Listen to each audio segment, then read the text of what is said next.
Hello again, everybody. We are going to talk about what economics is. Um, you're going to find that as we go through this presentation, there will be times in which you'll take a break to walk around, do whatever you need to do, and then when you come back, it's going to tell you to go to Canvas and to take a quiz. So you'll want to make sure that you pause the video at those points in time and then transfer yourself to Canvas to take those quizzes. For some of you, if you want to just kind of push through both parts of today's lecture and then go back and do both quizzes, that's something you definitely could do. But just so you know, just kind of like how this format works, I will kind of pause and then I'll keep on going. So if you do want to have, that kind of break and then take the quiz, make sure that you are pausing the video. So with that, we're going to dig into what economics is. Oops. All right, so standard definition that you can put into your Google Doc or you can write out if you're taking notes on your own. It's the study of choices that people make in what we call a world of scarcity. We're going to define what that scarcity word means in economics terms as well, but really choices. And this is why I say like economics is everywhere around you because you're making choices all the time. From the moment that you're awake in the morning to when you go to bed, all of your actions are driven by choices between things, right? So typically the choices between things that we are having to make throughout the day are things like wants or desires, so like what kind of fun stuff do you want to use your money on? How are you going to spend your time? Things like that. And between our needs, and that's anything related to our survival, whether that be food, water, housing. A lot of times when we have more discussions in class, we talk a little bit about like clothing, these basics, like you don't need the Gucci belts or whatever. You may want it, but like even a piece of rope can serve as a belt, right? So like you really want to distinguish between what is an absolute need, like a basic necessity, versus some of those things that would be wants. Even if you don't think they're luxuries, they oftentimes are. Okay, so we're having to make those choices. Those wants are what we refer to in economics as resources, right? So anything that's out there in the world that we use to produce goods or services. So those things, the pictures before were like lipstick and shoes, for instance. Like if we look at a shoe, the resources that go into making that shoe are going to be things like rubber and cotton, and some other kind of, synthetic fabric or something along those lines, right? And those resources that are out in the world, they're limited. We don't have an endless supply of these kinds of things, right? And so we have to, in economics, kind of distinguish between these resources. We have some that are abstract. We've made them up. They're kind of just ideas. You wouldn't necessarily be able to like reach out and grab them. So one resource that we are constantly having to make choices about is time, right? Time exists. We know it. We have clocks that try to make it less abstract, but it's definitely something that like we have, believed into existence. And so you only have 24 hours in a day, right? So you're constantly having to make choices about how you spend your time. The other one is money. And for some, you might be thinking like, oh, I can touch, I can feel money. But like, we'll talk about this in future units. It's just a piece of paper. The only reason why that piece of paper has any kind of power economically is because we've created it. We believe in it. If for some reason our government, cease to exist, that money really ceases to exist too, because there's nobody there to say, yeah, we believe in this currency. And that's happened a lot of times in a lot of different countries throughout the world, where currency, they can use it one day and the next day it's completely worthless. It's just a piece of paper, right? But getting down to it, when it comes to money, we have to make decisions about what to do with that too. I play Animal Crossing. I can bury my bells in the ground and grow a money tree. Bell tree. It's pretty great. But in real life, that doesn't happen. There is not a money tree that we can grow and have an endless supply, unfortunately. We also have resources that we consider natural, like natural resources. You've heard this plenty of times before, but in economics, we are going to have three different natural resources that we refer to: land, labor, and capital. Okay, land will refer to anything that uses the land or comes from the land. Labor are going to be us, like people, our work when we're working, whether it's our physical labor or sometimes it's even our mental labor here too. And capital are going to be kind of the things that we use to generate those goods and services, things that could be sold off and turned into money potentially. Okay. Scarcity. So when we combine our choices and the things that we're making choices about, our wants, our desires, everything that we mentioned is a resource. The reason why we're having to make those choices is because our desires, our wants, are always going to be greater than those resources that are available. Like when it comes to spending money, I only have a limited supply of money, but I have a ton of stuff that I would love to buy, right? Tons and tons and tons and tons of stuff. And so because my resource of money is less than my desires, I'm never going to be able to completely satisfy, all my wants and all my desires. And that problem, that fundamental problem, is what we call scarcity. Okay, you can think about something being scarce, right? There's not a lot of it. That's the primary definition of that word. Visually, we can look at this relationship, and we call this. We'll get to. Well, actually, I'm getting too far ahead of myself. This is part of the relationship where our wants again are greater than our resources, and that creates scarcity. So when I say something like economics is everywhere, one of the fundamental parts of that is that scarcity exists everywhere. Scarcity is all around us all the time. It's that thing that's around us all the time that's forcing us to make those decisions. You make so many decisions as a human being every day that you don't even actually register why sometimes you're making certain decisions. And that has a lot to do with the fact that scarcity exists. Okay. Okay, so that's the first part of this relationship that we're going to start building here. So again, if you have questions or anything's not making sense, one, you can pause, you can rewind, listen to it again. If it's still not making sense, reach out. Email, Zoom open hours, Google phone, whatever you need. Okay, let's keep going. Yeah, as long as human wants exceed available resources, scarcity will exist. That's basically what it's getting at when it's all around us all the time. All right, so choice, if you haven't made that connection or written down that definition, I mean, it's pretty straightforward. You can write this however you want, but we have multiple options that you have to choose between. So like when I say scarcity leads to choice, again, lack of a resource forces us to make decisions or a choice about what it is we use that resource for.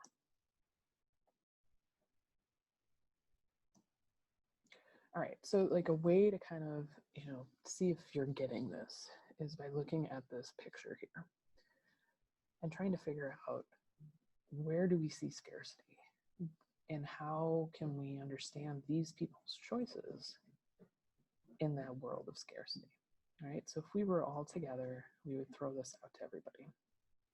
When you think about time, how are these people spending their time? What are they doing?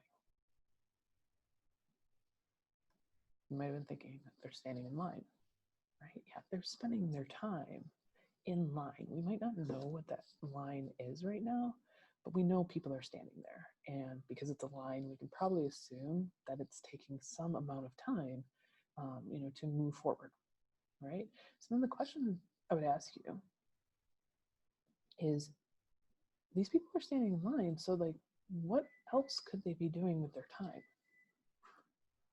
If they weren't standing in this line, what other things would they be doing on this period of time during the day? You might be thinking like working, going to their job. Um, maybe they're a homemaker and they're watching their kids. Maybe they should be in school. Okay, lots of other ways to spend their time. Maybe they could just be having fun somewhere else, doing something. So we get back to that like fundamental question of why. Like, why are they choosing to stand in line rather than going to do any of those other things, right? And so we start to build that relationship, right? Time is scarce. These people are choosing to stand in line, and they're having to give up doing those other things, whether it be working at a job, going to school, or whatever it might be. Okay, and that can explain a lot of about this place itself and the people and maybe their experiences and like what they're going through. We can do the same thing, same kind of exercise with money, right? When it comes to money, we know it's scarce. So we can go back to that, like, why are they spending time in line? Well, maybe they don't have money. Maybe this is a line so that they could get donations. If, we go back to that timepiece, they're choosing not to necessarily work at a job and spend their time in line. Well, maybe they don't have access to a job, which has led to a scarcity of money, which then brings us back to like why we're in line. Okay, again, all kinds of different choices here related to standing in line. Oops, I didn't want to do that. And this is an image of Venezuela, and Venezuela was going through an economic crisis where their money was basically, devalued, not worth anything. A lot of people lost their jobs, and this was a food pantry type situation where people could get some support. Okay, so the reason why we go through that thought exercise is because we mentioned like, these people are standing in line and they could be doing other things. Those other things that they could be doing are what we refer to as an opportunity cost, right? It's whatever you have to give up when a choice is made. So when you make a choice, you end up with an opportunity cost, right? This idea that if you choose something, you lose something. And that brings us to the full relationship, right? This is the fundamental relationship. This is like the basic relationship that all economics is built off of, is that scarcity exists and it forces us to make choices which lead to opportunity costs, right? So we could use this example of money here. Money is scarce, which forces me to make a choice. I could go to a concert or I could go on vacation. Well, I choose to go on a concert, so my opportunity cost becomes that vacation. I don't get to do that. When it comes to time, or wait, no, this is still money. When it comes to money, I could buy some shoes or I could take my significant other out on a nice little date, right? I'm going to choose to buy the shoes. Sorry. We can't really go out much anywhere anyway, so I might as well have some nice shoes to wear. My opportunity cost is taking, my husband out on a date. Sorry, my cat's here. Now, if we go back to time, we have, this all the time. You personally have to balance, especially during summer school. Are you going to study for that test or that assessment, or are you going to spend time on your phone looking at Snapchat, right? You have a choice on what to do with your time. I'm going to suggest you study for the test, and that becomes your choice. And there are opportunity costs then looking at those Snapchats. And that means there's an effect there. Like you might miss out or feel like you're missing out, that whole FOMO thing, on what's going on, like who's doing what. You might miss out on your snap streaks and things like that. That's the effect of the choice and the opportunity cost. And sometimes that's going to drive, some choices, and sometimes it is what it is.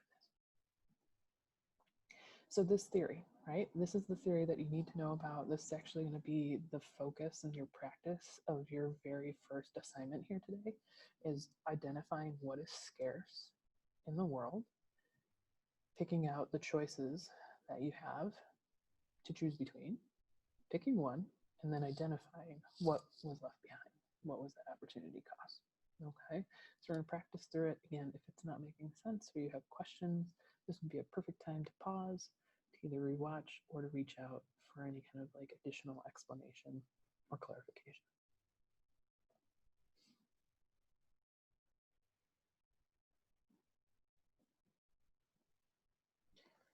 All right, building on our resources, we're going to talk about another major concept called the factors of production. We were mostly talking about time and money in that last part, and they're abstract, right? Like I mentioned, we kind of like have created these. But those natural resources, land, labor, and capital, we want to kind of build those out a little bit more. Give you some more examples of what those kinds of things are, right? So in economics, we call land, labor, and capital those factors of production. These are our physical resources. And again, anything that we use to produce goods and services. So anything that you're buying in a store physically, had to come from somewhere, and they're coming from these factors of production: land, labor, and capital. Okay. So first, land. When we talk about land, it's like any of the natural resources found in nature that are used in production. And this one is a little bit tricky for some things. The most straightforward examples we can give you are things like water, oil, minerals, forests. But we might also say something like milk is scarce or beef is scarce. In that case, it's also a land resource. The cow itself uses the land, right? Lives on the land, eats the grass. That's how we get the milk, so on and so forth.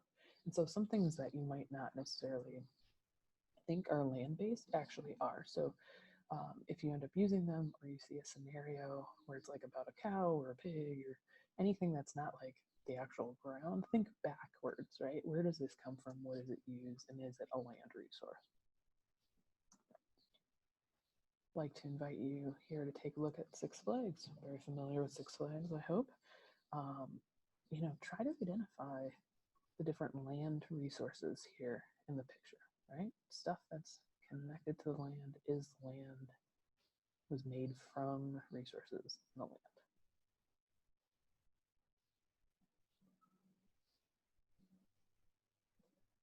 You might be thinking the land itself. Absolutely. Ding, ding, ding. 100%. You might point to the trees. You might point to the wooden roller coasters. You could also point to the metal roller coasters, right? The wood and the metal coming from the land. Some people point to the skull water fountain for the water itself. The tents. Even the slides for the water park. That's some heavy duty plastic. And plastic ultimately comes from oil, which ultimately comes from land. So the whole entire Six Flags is all coming from our economic resources. Right? Labor is our other factor of production. And as I mentioned before, this is both physical, like as you're working physically with your body, and also mental, with your mind, the effort that you're putting to produce those goods and services. Some examples that we have here is like the assembly line. If somebody's working on the assembly line and putting things together. An accountant who's calculating numbers using their brain, mostly in math, to do it, also a form of labor. Mechanic, teaching, right? All different kinds of examples there. Okay, but really focused on our workers. Who are our workers? So again, we're going to take a look at Great America and think about all of the labor that went into building this park, and think about all of the labor that goes into running this amusement park.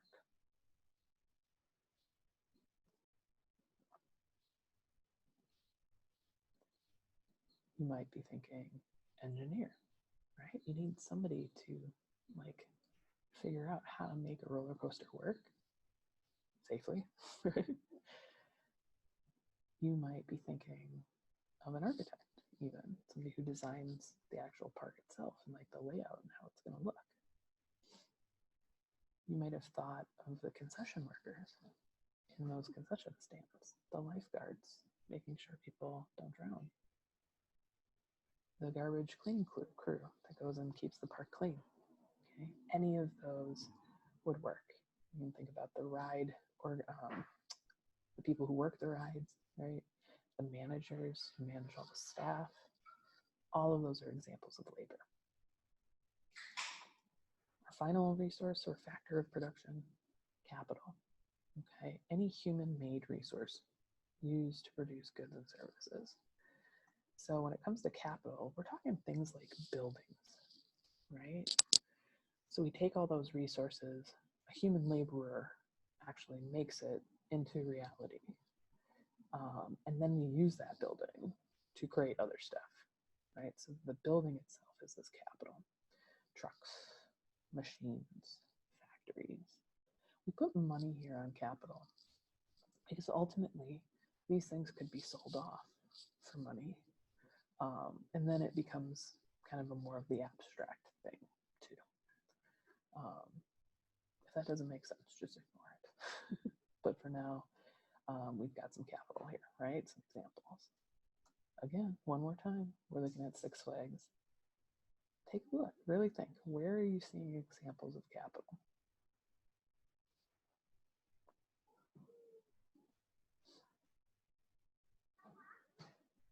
You may be thinking, oh, we could sell the roller coaster. That'd be kind of fun to buy a roller coaster. We could sell the water slide. If you've got a pool, even better, right? You could do that. That is capital you could sell off. You could sell the cash machines. You could sell the hot dog warmer, whatever they cook food on, things like that. Do you want a sun umbrella situation from Six Flags in your backyard? Maybe they'll sell that to you. That's their capital. Right? If you've ever seen like a going out of business sale on any kind of like business, sometimes they put big signs up on the side of the business. They're selling off their capital. They're selling off all of the stuff that's in there, you know, from tables, sometimes even to like hangers and things like that if it's like a clothing store, right? All of that is capital. The reason that they do that is so that they can get as much liquid cash as possible to either pay off the rest of their loan or to have some kind of money because they knew the business wasn't really working out. Okay, so land, labor, and capital, these are our factors of production. And again, it all comes back to our opportunity cost theory. Those factors of production, land, labor, and capital, those are scarce resources. So it forces us to have to make choices. Whenever we make a choice, the things that we don't get to do or have, those are our opportunity costs. All right, we miss out on having and doing those things. This is it. All right, that's the relationship.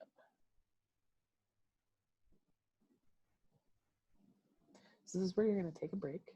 You're going to go to Canvas. You're going to make a copy of the scarcity choice opportunity cost worksheet. Okay, it'll be a Google Doc. You should be able to edit right inside of it. Once you complete it, you're going to submit it to Canvas, and then you're going to come back and you're going to complete the 3 economic questions notes once you are ready. And don't forget, like you can ask questions or email at any point in time whenever you feel like you need to. We'll be back. Okay, we're back. Hopefully you found that activity doable. Maybe it's super easy, maybe it challenged you a little bit. Either way, the idea is that we practice, right? And that theory is never going to go away. We're going to keep talking about it for the next 6 weeks. So, like I said, if you don't feel as confident, just make sure you're asking questions, either email or popping in on that Zoom. But for now, we're going to keep on trucking. We're going to talk about economic systems and what is referred to as the 3 economic questions. We have an economy in the United States, right? And it is formed by the choices and the answers that the government and people answer when it comes to these 3 economic questions. So we're going to walk you through not only ultimately the United States system, but the 2 kind of fundamental economic systems that have existed in the world throughout history, whether that be present, our present day stuff or historical examples. So just a little review, right? Economics is the study of choices people make and what they do with those scarce resources. Our scarce resources were land, labor, and capital, right? And we have factors of production being land, labor, and capital. The key here is that the governments are typically making choices about how to like manage and distribute things like land, or how to manage and distribute labor, manage and distribute capital, and how they choose to do that is going to result in the type of economic system that they have. So these questions that you'll want to jot down in your notes. So what to produce, how to produce it, and who to produce it for, right? It's these three questions that typically define what kind of economic system a country has. The reason why they ask these three is just to make sure that the resources aren't wasted, right? If they're scarce and there's not a ton of them available, you want to make sure that you get, efficient use out of them and that you are not wasting. Ultimately, if resources are wasted, if you think about it from a business perspective, you're losing profits, you're losing money. If I'm a cupcake maker and my resources are cupcakes and they're supposed to make me money, but I end up having like 10 cupcakes left over at the end of the night, they're either going to get eaten or they're going to get thrown in the trash. But either way, that's money that I spent to make those cupcakes. So I'm either eating my own money or I'm throwing money in the garbage, right? So we want to avoid doing that. So real quick, we want to just define what a market is. We'll talk a lot about economic markets or the free market. In this case, the free market represents our original kind of idea of capitalism, right? Where we have free economic exchanges of the factors of production. And this looks different throughout time, but essentially what we have are private owners. I own some land, you own some land. We could potentially enter into a deal where I sell my land to you, and that's a free economic exchange. I'll take money, maybe I'll take some cows, I don't know. We can kind of define what that looks like.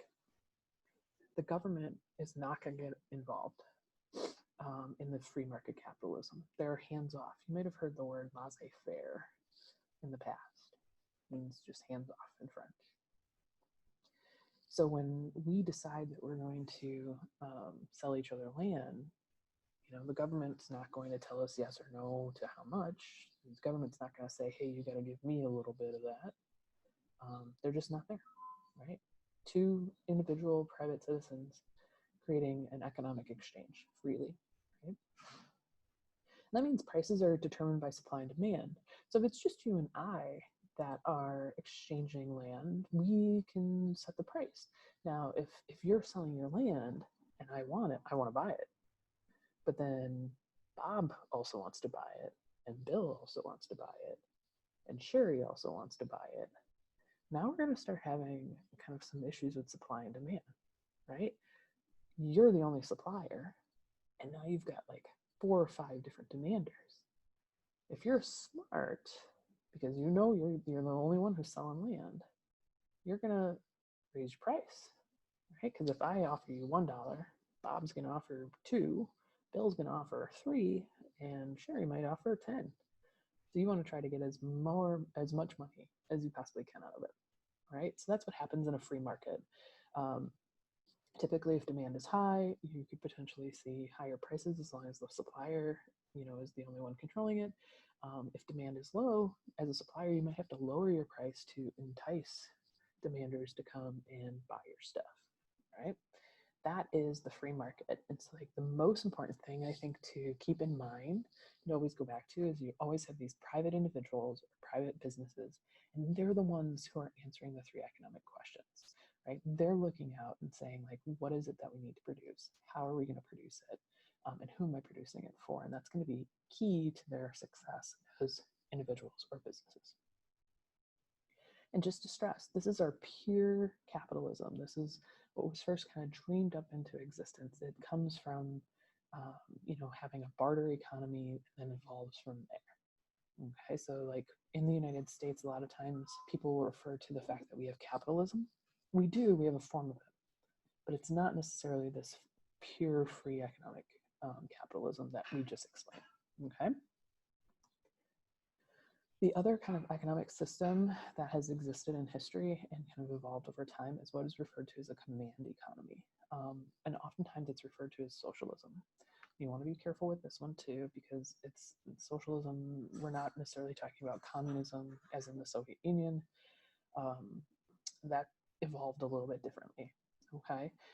The idea here with a command economy or with pure socialism, how it was dreamt up, is that the government owns and controls all of the factors of production.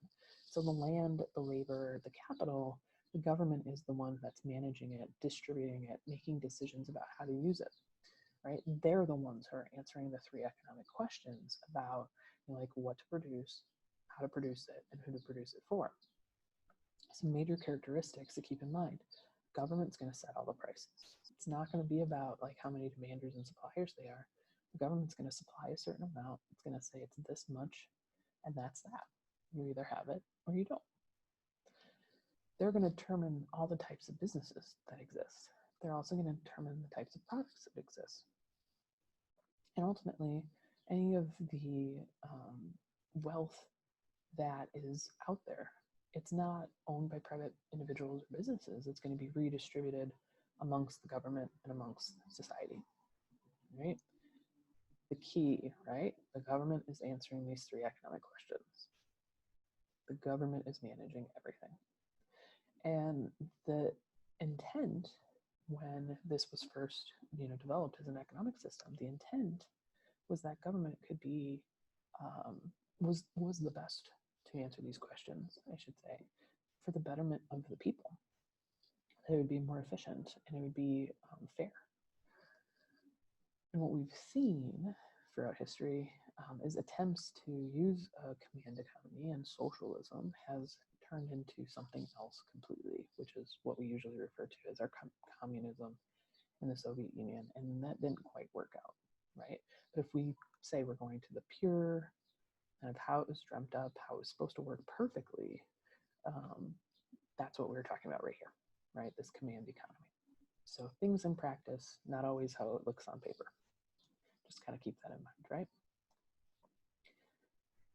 So the question usually comes up is like, which system is better? And it really depends upon how well governments control those resources and respond to change.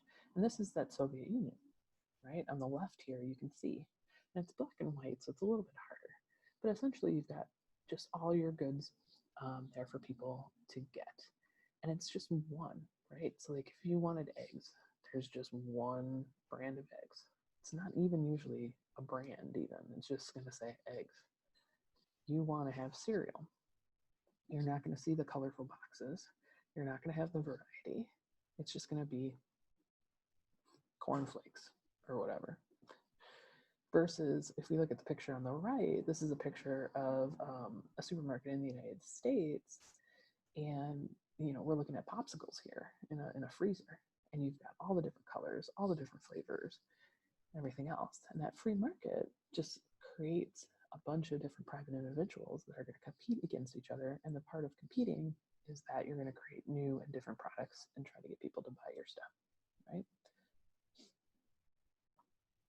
So we're going to walk you through a little challenge here, and you get to decide which economic system is being depicted in the picture, right? So socialism or capitalism.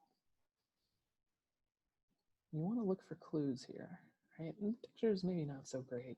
This is your cereal aisle. You got Total, you got Kix, you got Cheerios, you got Cinnamon Toast Crunch, you got Snap Pops, Fruity Pops, all kinds of different stuff. Which economic system do you think it is? And try to answer why. If you guess free market, you're right. Lots of variety, okay? You have different brands that are there, different cereal brands, Post, General Mills, a few other ones too. Okay, so that variety of those private businesses that are all competing against one another for you to buy their cereal. right here. I want to take a look at the people, try to figure out what are they trying to get. You might see in the lower right-hand corner there, looks like a piece of meat. Looks like she's weighing a piece of meat. Right, this would be your butcher. I'd like to draw your attention to the scale and this chicken. There's no money. Well, nothing that we see that looks like money, right? These are just like wooden tokens. Right? This would be a great example of your command economy. There's only a certain amount of meat that you would get. You would turn in your token or your ticket, and you would get your meat for the week or for the month. Right? This is coming out of one of the Soviet Union examples, but essentially that's how it would work. Now here we have a lot more people, it seems. We're not sure if the meat's fully there for everybody. It looks like people are a little crammed in and worried about what they may or may not get. And again, that's like a failing of the system.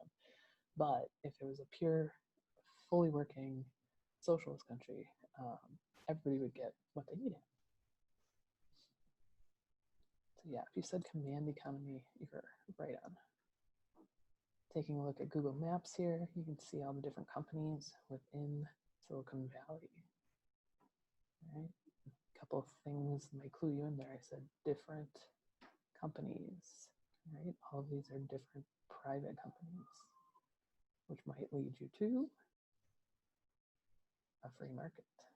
Right? All of those companies are competing against one another in the tech community. Here we've got all kinds of shoes. Nike, you've got Converse, Asics, I think are the ones with the curvy stripes, Adidas. You said free market, again, you're doing great. Okay, one last one, I think. Cars are all the same, slightly different color this time. Apartments looking pretty much the same. And this is another command economy situation. A lot of times in the later part of the Soviet Union, to try to keep people a little bit more happy than they were, it was really hard to get a car for one. But if you could get a car, it was just the same kind of car every single place, but they started to offer different colors to try and keep, like I said, keep people kind of happy. Oh, one last one. We've got basically bags of rice and bags of beans, but you should be already noticing, like the others, everything is pretty much the same. Okay, and again, this would be a command economy. Cool. These are a couple of videos here for you to see more of like socialism action today and how it works, because I think when we study history especially, you are always hearing about a lot of like the failed Soviet Union, communism that was an attempt at socialism, but we do have working examples of socialism out there. Some of them are working better than others, obviously, but just kind of take a moment to explore, these different videos at your leisure, and just you can put them in your notes. You don't have to, but in general, they're great examples to draw upon when you're having to think and write about these economic systems. And that brings us to our end here. Again, if you have any questions, please reach out and let me know. Zoom, email, Google phone. You can always go back and watch the video. If you're feeling real good, then keep on going through your requirements for the rest of the day, and I will probably see you again. Have a good day. Bye.